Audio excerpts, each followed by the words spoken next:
Karis dan Salom. Sebelum saya membacakan firman Tuhan, karena ini adalah minggu pertama di awal bulan dan di tahun baru. Minggu yang baru, bulan yang baru, tahun yang baru. Izinkan saya mengucapkan have a blessed new year. Selamat tahun baru, tahun berkat, tahun anugerah dari Tuhan. Mari kita bersama-sama membaca firman Tuhan dari lanjutan kitab Wahyu pasal yang ke-10. We are going to read from the Word of God chapter 10 of Revelation, the book of Revelation chapter 10. Here is the Word of God. Dan aku melihat seorang malaikat lain yang kuat turun dari surga, berselubungkan awan dan pelangi. Ada di atas kepalanya dan mukanya sama seperti matahari dan kakinya bagaikan tiang api. Dalam tangannya ia memegang sebuah gulungan kitab kecil yang terbuka. Ia menginjakkan kaki kanannya di atas laut dan kaki kirinya di atas bumi. Dan ia berseru dengan suara nyaring sama seperti singa yang mengaum. Dan sesudah ia berseru, ketujuh guru itu memperdengarkan suaranya. Dan sesudah ketujuh guru itu selesai berbicara, aku mau menuliskannya. Tetapi aku mendengar suatu suara dari surga berkata, meteraikanlah apa yang dikatakan oleh ketujuh guru itu, dan janganlah engkau menuliskannya. Dan malaikat yang kulihat berdiri di atas laut dan di atas bumi, mengangkat tangan kanannya ke langit. Dan ia bersumpah demi Dia yang hidup sampai selama-lamanya, yang telah menciptakan langit dan segala isinya, dan bumi dan segala isinya, dan laut dan segala isinya. Katanya, tidak akan ada penundaan lagi. Tetapi pada waktu bunyi sangkakala dari malaikat yang ketujuh, yaitu apabila ia meniup sangkakalanya, maka akan genaplah keputusan rahasia Allah, seperti yang telah ia beritakan kepada hamba-hambanya, yaitu para nabi. Dan suara yang telah aku dengar dari surga itu berkata pula kepadaku, katanya, pergilah, ambillah gulungan kitab yang terbuka di tangan malaikat yang berdiri di atas laut dan di atas bumi itu. Lalu aku pergi kepada malaikat itu dan meminta kepadanya supaya ia memberikan gulungan kitab itu kepadaku.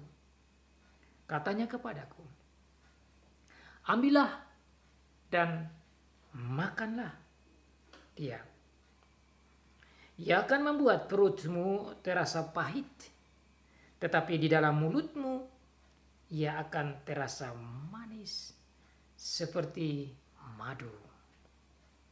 Lalu aku mengambil kitab itu dari tangan malaikat itu dan memakannya. Di dalam mulutku ia terasa manis seperti madu, tetapi sesudah aku memakannya, perutku menjadi pahit rasanya. Maka ia berkata kepadaku, engkau harus bernubuat lagi kepada banyak bangsa dan kaum dan bahasa dan raja. Demikianlah jawab pembacaan firman Tuhan. Diberkati bagi setiap anak Tuhan yang membaca, yang mendengar, dan yang melakukan firman Tuhan. A mighty angel coming down from heaven. Seorang malaikat yang kuat yang turun dari surga. Siapakah dia?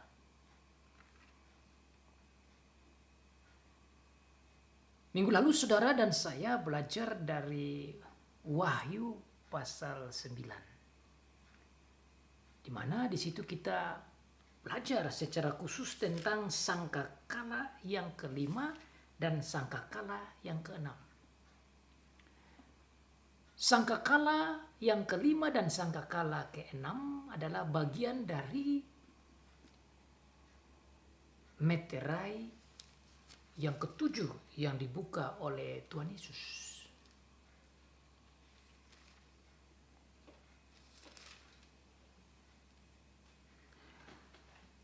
Dalam memberitahukan tentang sangkakala yang kelima dan keenam, dan sebelum dilanjutkan dengan sangkakala yang ketujuh, yang merupakan the climax of God's punishment, action of justification, yang merupakan puncak dari penghukuman Allah atas bumi pada akhir zaman. Pasal 10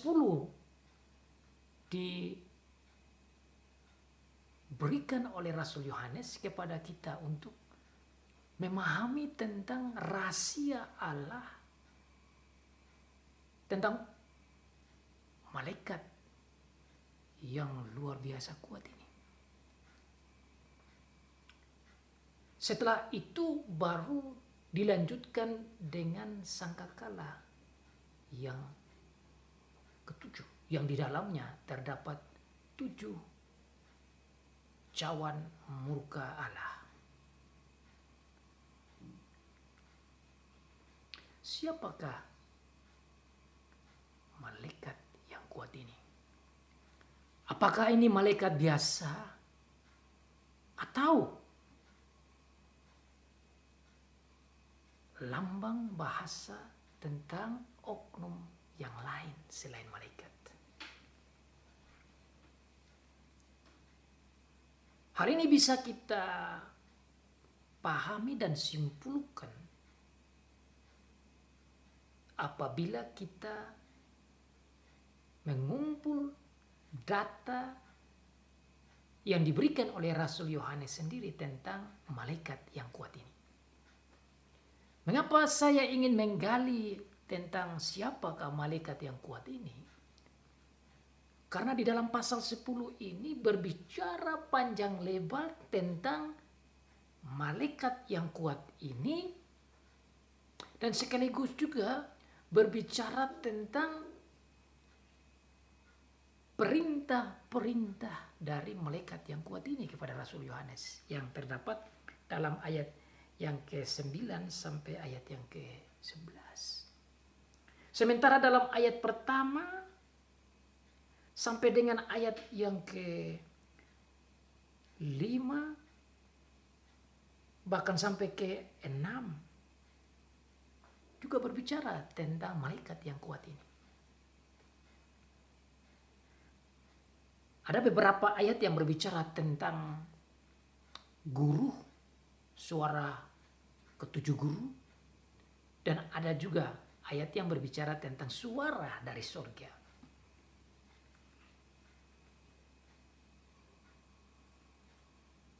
Saya membaca berulang-ulang untuk mengetahui apa arti penglihatan Rasul Yohanes dari Wahyu pasal 10 ini. Saya juga berusaha untuk mencari pemahaman, penjelasan dari berbagai komentator atau penafsir. Untuk melihat arti-arti ayat per ayat dari Wahyu pasal 10 ini.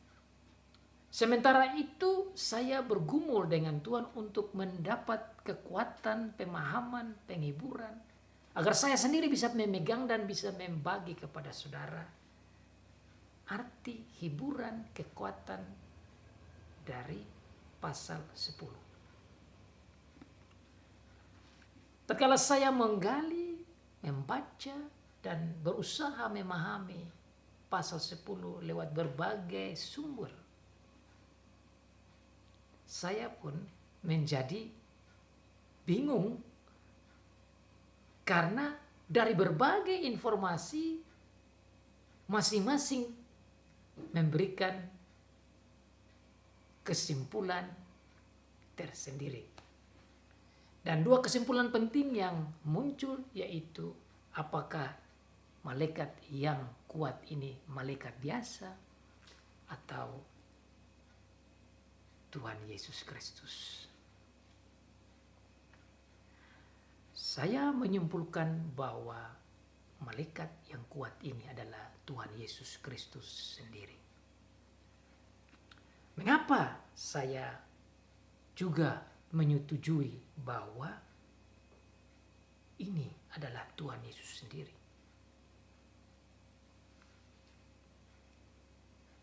Saya akan beberkan ayat per ayat untuk itu. Tetapi saya ingin menyampaikan dalam pemahaman yang saya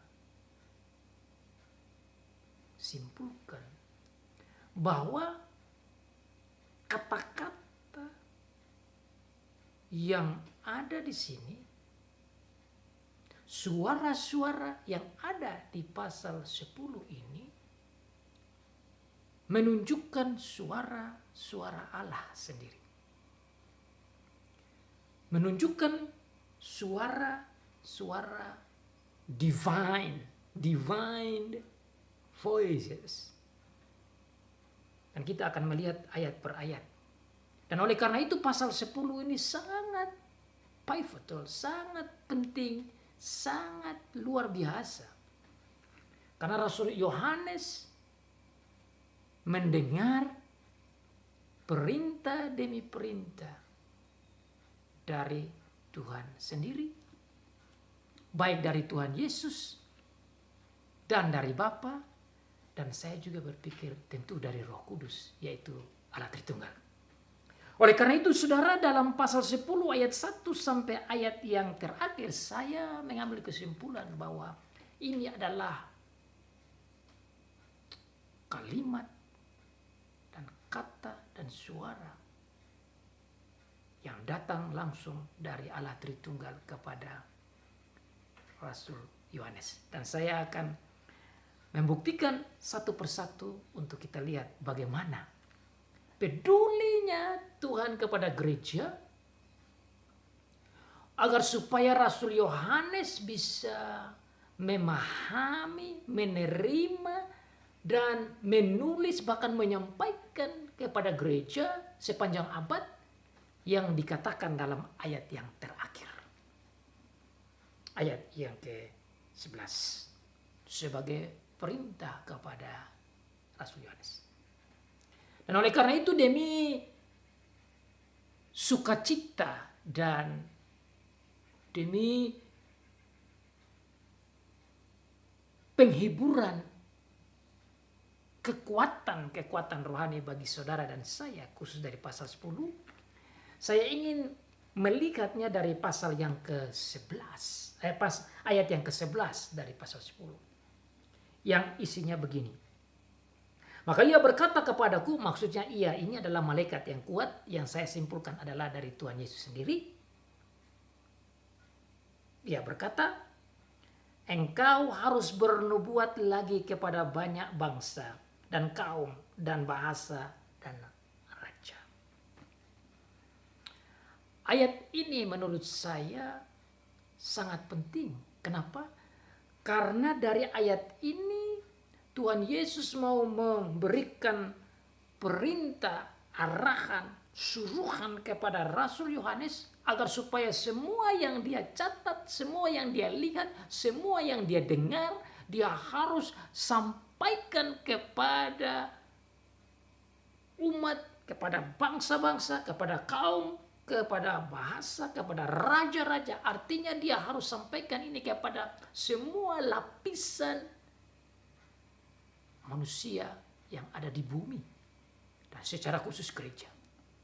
Dan oleh karena ini adalah perintah langsung dari Tuhan Yesus dan dari Allah sendiri, maka ini penting bagi saudara dan saya.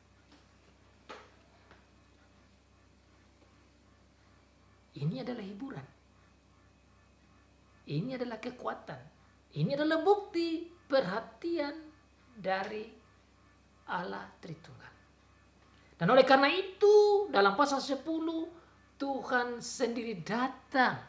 Tuhan Yesus sendiri datang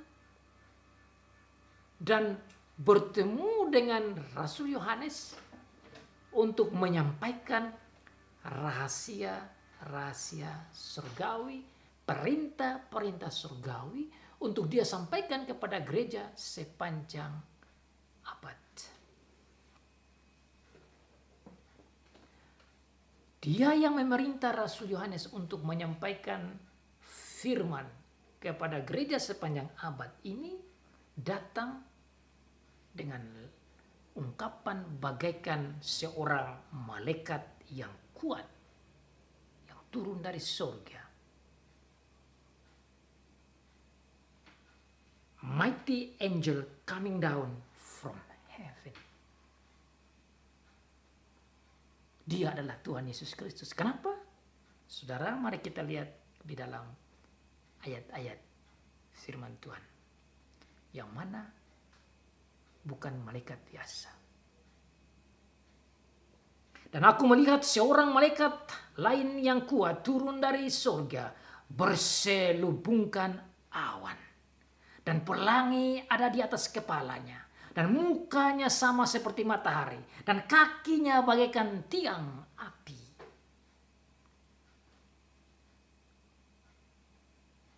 Poin-poin ini saudara menggarisbawahi bagaimana penampakan Tuhan di Perjanjian Lama.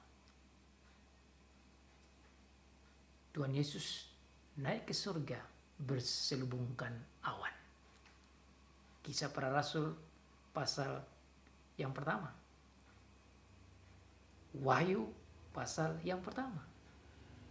Bahkan dikatakan dia akan kembali dengan awan. Bukti bahwa malaikat yang kuat ini adalah Tuhan Yesus. Malaikat ini juga berselubung pelangi.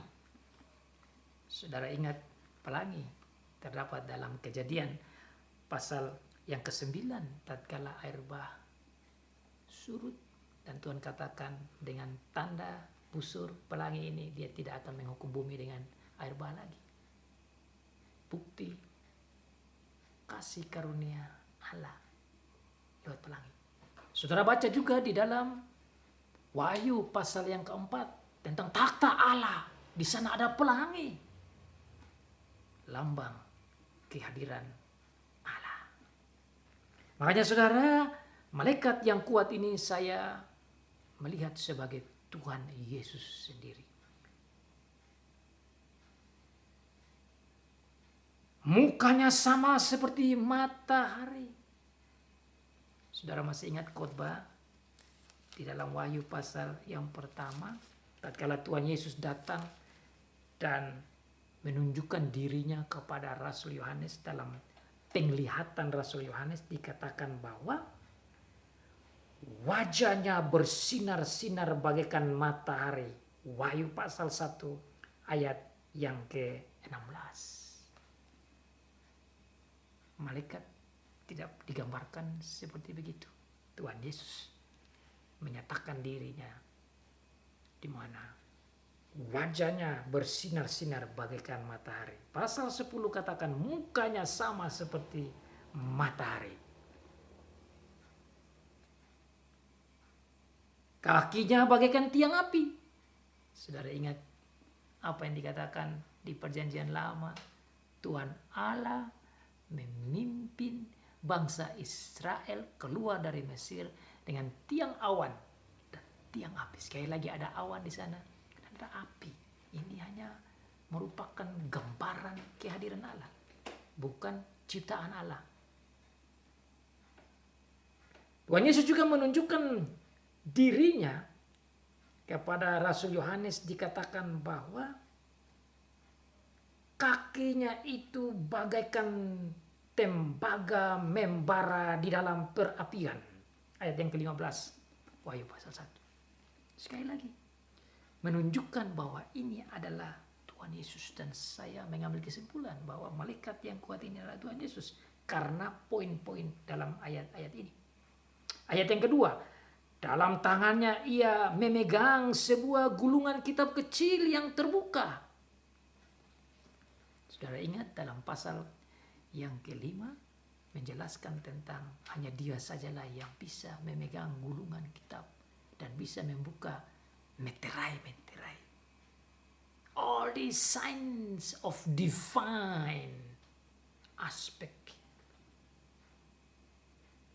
divine pictures, not a creature but a divine, menunjukkan poin-poin aspek kealahan dari Tuhan Yesus. Maka malaikat yang kuat ini adalah Tuhan Yesus sendiri.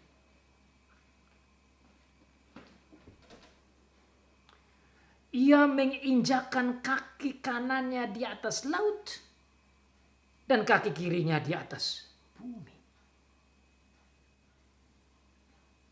Ia menginjakkan kaki kanannya di atas laut dan kaki kirinya di atas bumi. Ini menunjukkan dia menguasai laut dan bumi. Dialah pencipta, dialah Allah. Dia bukan oknum biasa. Dialah Tuhan Yesus Kristus. Dan ia berseru dengan suara nyaring sama seperti singa yang mengaum. Saudara masih ingat? Dalam pasal yang kelima juga menjelaskan tentang anak domba, singa dari Yehuda, Tuhan Yesus Kristus sendiri.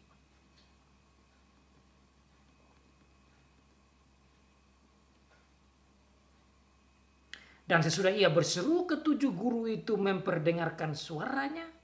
Dan sesudah ketujuh guru itu menyelesaikan berbicara, aku mau menuliskannya, tetapi aku mendengar suara dari surga berkata, meteraikanlah apa yang dikatakan oleh ketujuh guru itu, dan janganlah engkau menuliskannya.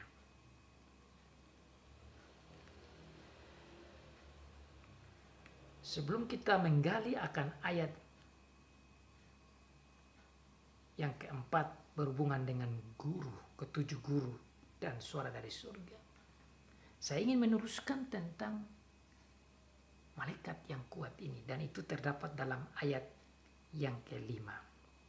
Dan malaikat yang kulihat berdiri di atas laut dan di atas bumi, mengangkat tangan kanannya ke langit, dan ia bersumpah demi Dia yang hidup sampai selama-lamanya, yang telah menciptakan langit dan segala isinya, dan bumi dan segala isinya, dan laut dan segala isinya, katanya, tidak akan ada penundaan lagi.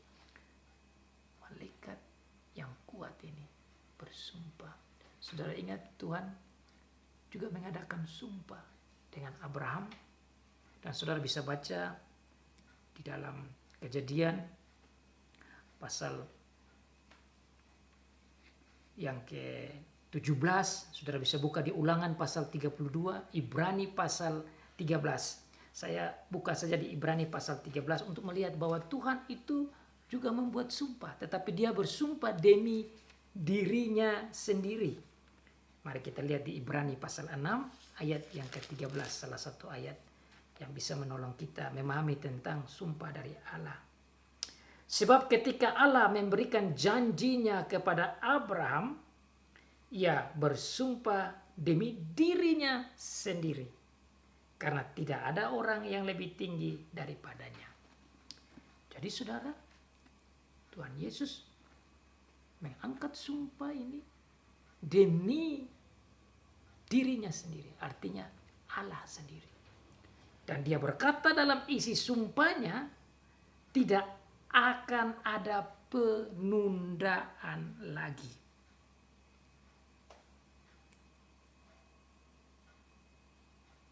There will be no more delay. Tidak akan ada penundaan lagi, dalam arti sebentar lagi setelah ini sangkakala ketujuh akan dibunyikan dan Tuhan akan menunjukkan keadilannya sebagai jawaban atas doa-doa para martir dalam menunjukkan keadilan dan kebenaran Tuhan. Tuhan Yesus sendiri yang mengangkat sumpah itu. Selanjutnya dia sendiri berkata kepada Rasul Yohanes untuk memberitakan firman Tuhan tentang Injilnya, tentang dirinya, tentang kebenarannya, tentang kekuatannya, tentang kehebatannya, tentang penglihatan ini kepada semua bangsa. Dan saudara tahu kitab Wahyu ini disampaikan di seluruh bumi, di mana-mana orang membaca. Meskipun Rasul Yohanes sudah mati pun, firman tulisan yang ditulis oleh Rasul Yohanes ini disampaikan dan diberitahukan di mana-mana. Ini karena malaikat yang kuat ini berbicara. Malaikat yang kuat ini datang dan menyampaikan hal ini kepada Yohanes. Selanjutnya malaikat yang kuat selain dia bersumpah,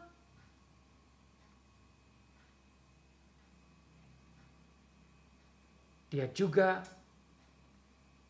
berbicara kepada Rasul Yohanes di dalam ayat yang ke-9.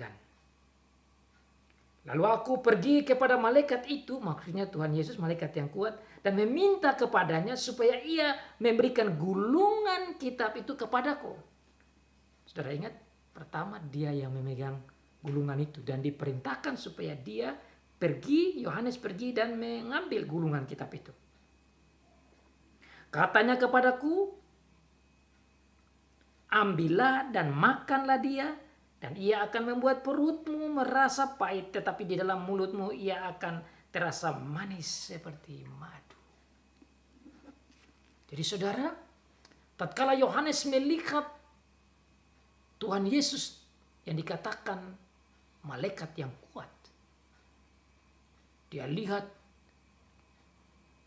dirinya diselubung oleh awan dan oleh pelangi, kakinya yang bagaikan tiang api, mukanya yang bagaikan matahari.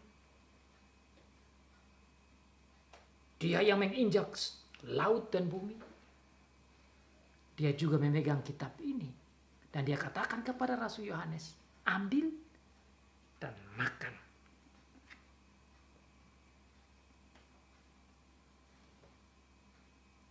Lalu aku mengambil kitab itu, ayat 10, dari tangan malaikat itu dan memakannya di dalam mulutku. Ia terasa manis seperti madu. Tetapi sesudah aku memakannya, perutku menjadi pahit rasanya.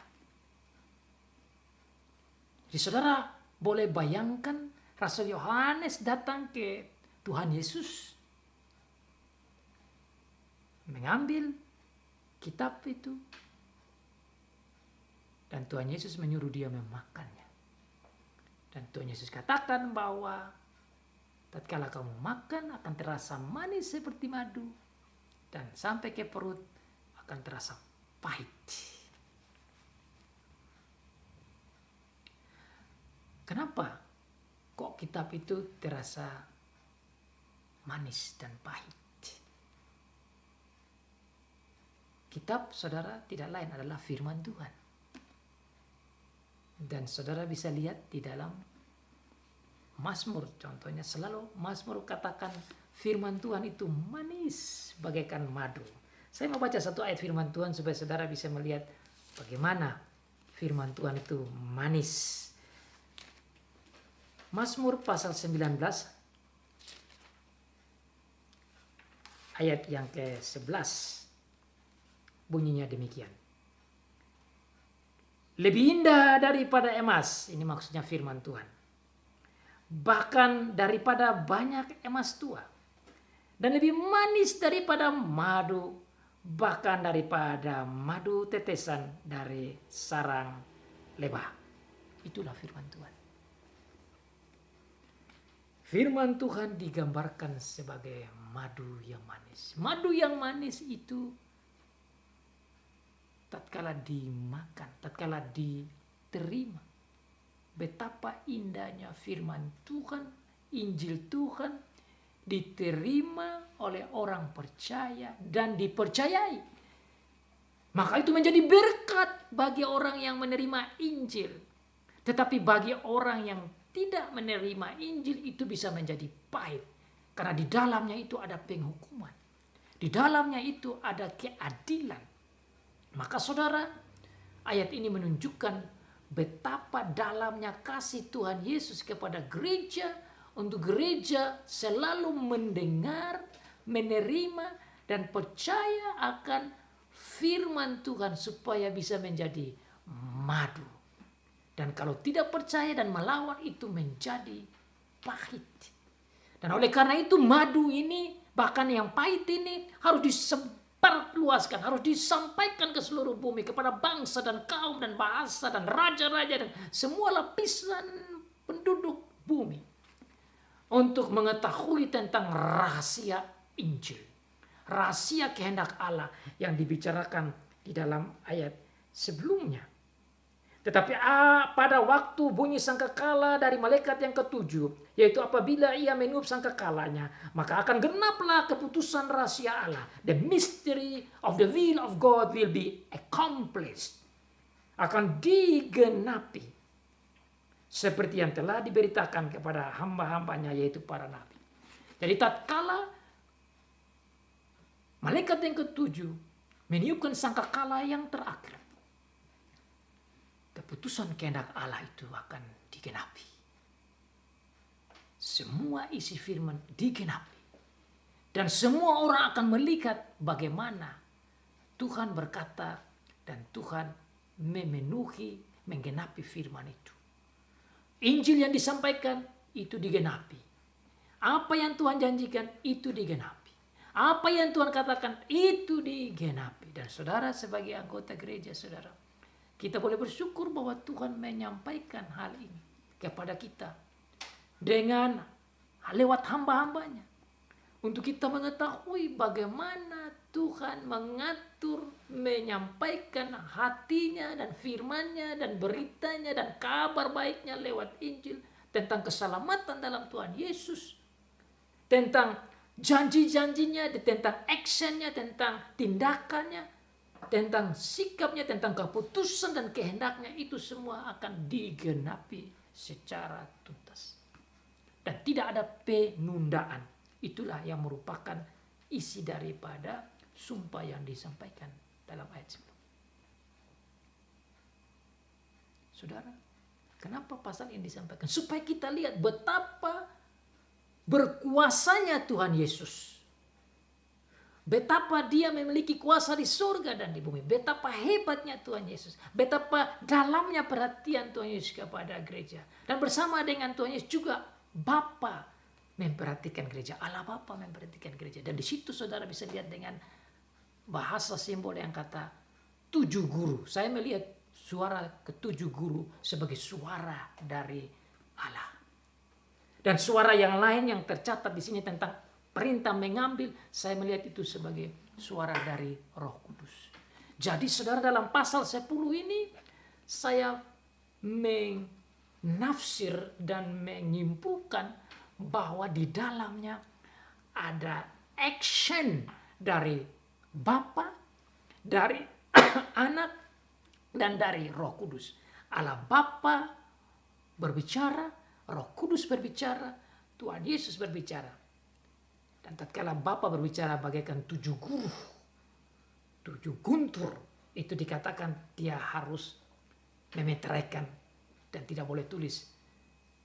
Tapi itu bagaimana Bapa sendiri berbicara kepada Rasul Yohanes. Dan bersama dengan Bapa ada Roh Kudus berbicara. Bersama dengan Bapa dan Roh Kudus, Tuhan Yesus juga berbicara kepada Rasul Yohanes. Dan di dalam pembicaraan ini saya melihat di ayat yang terakhir bahwa Yohanes mendengar ini, Yohanes harus memberitakan, menyampaikan, bernubuat, bersaksi supaya semua yang ada di bumi mendengar, melihat akan kuat kuasa Tuhan sebagai Sang Pencipta, Sang Penebus, Sang Pengudus yang benar dan yang adil dan yang tidak main-main dengan keadilan dan kebenaran itu. Dan dia akan menunjukkan kuat kuasanya tatkala sangkakala yang ketujuh ditiup. Saudara, apa pentingnya untuk kita belajar ini? Saudara dan saya boleh dikuatkan apalagi di tahun yang baru. Kita mendapat kekuatan bahwa Tuhan Allah Tritunggal kita tidak pernah meninggalkan kita. Dengan datangnya malaikat yang kuat atau Tuhan Yesus menunjukkan dia perhatikan gereja.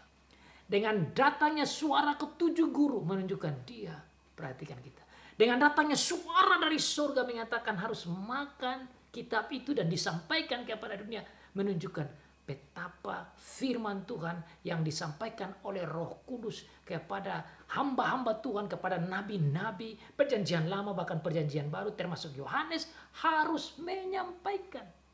Sehingga mengetahui tentang tanda-tanda zaman, sehingga mengetahui tentang jalan yang lurus, sehingga mengetahui tentang keselamatan, sehingga mengetahui tentang dalamnya kasih Allah, sehingga mengetahui tentang program Allah, sehingga mengetahui tentang kuat kuasa Tuhan Yesus sebagai yang dapat kuasa di surga dan di bumi, sehingga siap menghadapi akhir zaman.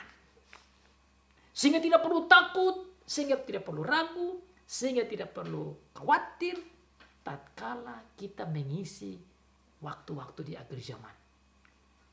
Dengan demikian saudara, di tahun yang baru 2021, COVID-19 sudah memakan banyak orang. Saudara melihat keadilan Allah muncul. Peperangan telah terjadi.